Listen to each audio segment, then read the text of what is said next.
Assalamualaikum warahmatullahi wabarakatuh. Waalaikumsalam. Nah, kali ini masuk segmen di konten YouTube saya nih yang berjudul Mari Bercerita. Dan kebetulan alhamdulillah banget nih pertama kalinya episode pertama dengan Om Gendon Subandono, salah satu pendiri para layang di Indonesia. Nah, kita perkenalkan dulu nih Om Gendon, dan kebetulan juga Om Gendon salah satu anggota dari Mapagama juga ya Om. Ya. Kayak gitu. Jadi dan kebetulan juga saya pribadi ikatan sama teman-teman dari Mapagama sangat dekat, dan ya ini kita mau sharing-sharing aja sih, berdiskusi sama Om Gendon bahwa tentang sejarah para layang di Indonesia. Jadi langsung aja ya Om. Boleh. Jadi dulu awal mulanya para layang itu gimana ya Om? Kalau awal mula munculnya para layang itu ada cerita itu terkait dengan dua olahraga, olahraga gantole dan olahraga terjun payung. Jadi munculnya para layang itu dimulai dari itu. Kapannya memang rangkaiannya panjang. Siapa yang memulai? Ya tidak serta-merta langsung seseorang, karena itu adalah proses kegiatan yang berkesinambungan. Tapi ada cerita tahun 73-an itu ada dari Amerika namanya David Baris. Nah itu dia membuat sail wing yang lepas landas dari lereng gitu. Nah itu yang awal. Tapi sebetulnya munculnya juga tidak terlepas dari olahraga layang gantung juga. Layang gantung dulu tuh. Layang gantung. Jadi terjun payung dan layang gantung.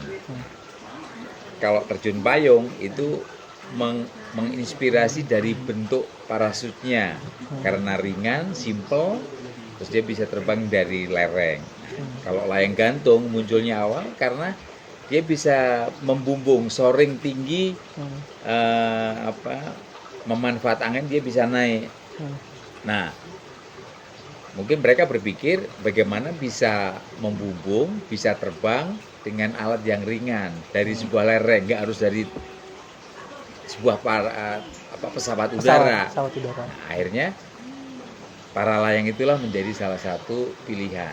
Jadi di Eropa itu tahun awal 80-an lah, akhir 70-an awal 80-an itu beberapa peterjun dari Eropa di Misui, di Alpen itu memulainya dengan parasut terjun payung. Lanjut lagi Om. Nah itu kan sejarah para layang di Eropa mungkin ya. Nah kalau misalkan sejarah para layang di Indonesia nih Om, yang kebetulan kan kita juga dulu udah pernah para layang kan Om ya, di tahun 2017 saya pribadi sama Om Gert, dan itu nanti sih pengen dipisah nih.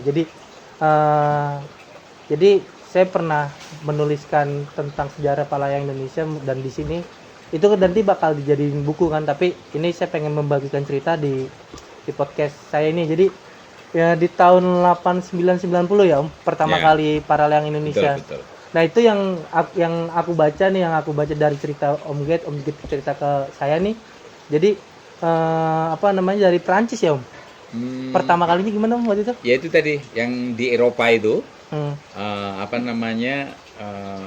orang yang mengawali kemudian menginspirasi teman-teman terjun payung di pegunungan Alpen itu terbang.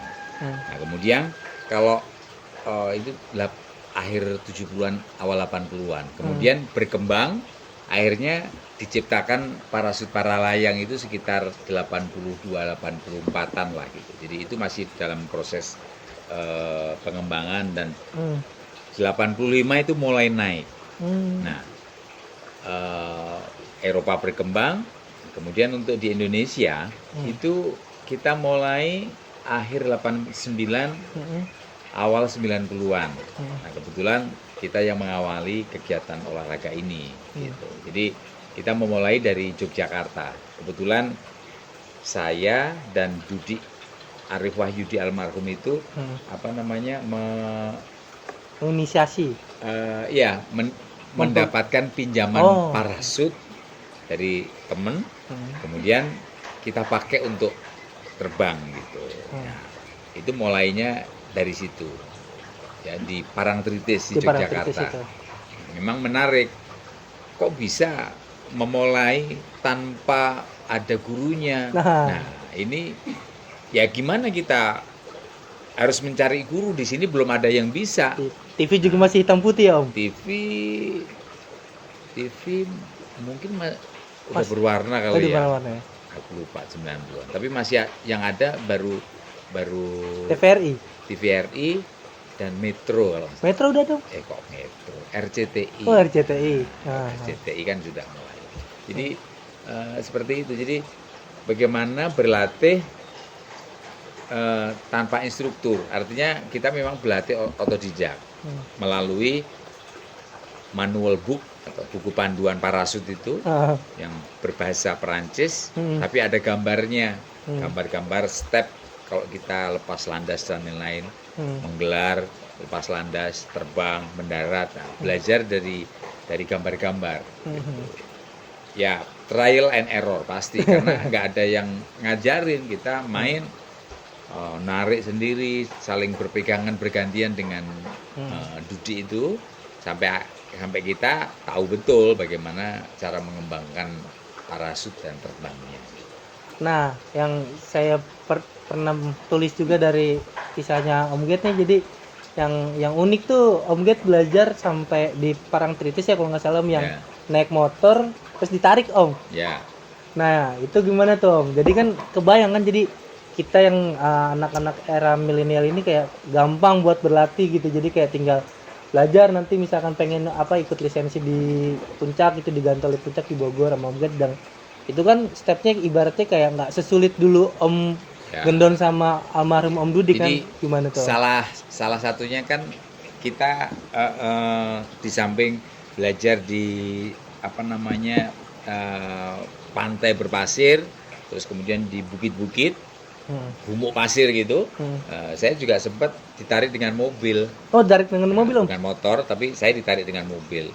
Jadi pakai tali 100 meter, tali statik, ya, dipinjemin dari teman-teman pecinta alam di Jogja, ditarik di mobil. Nah itu gimana Om? Ya itu juga pengalaman seru, karena kan kita nggak punya pengalaman ditarik dengan mobil, sehingga itu pengalaman yang ya buat saya juga sekarang konyol juga gitu, tapi itu harus dilalui. Jadi harusnya kalau kita terbang namanya towing, ditarik begitu, kita harus punya namanya rilis atau alat yang penyambung antara pilot dengan talinya. Jadi kalau sudah tinggi, terus rilis itu dipencet, kemudian talinya lepas, kita terbang. Nah, ini enggak.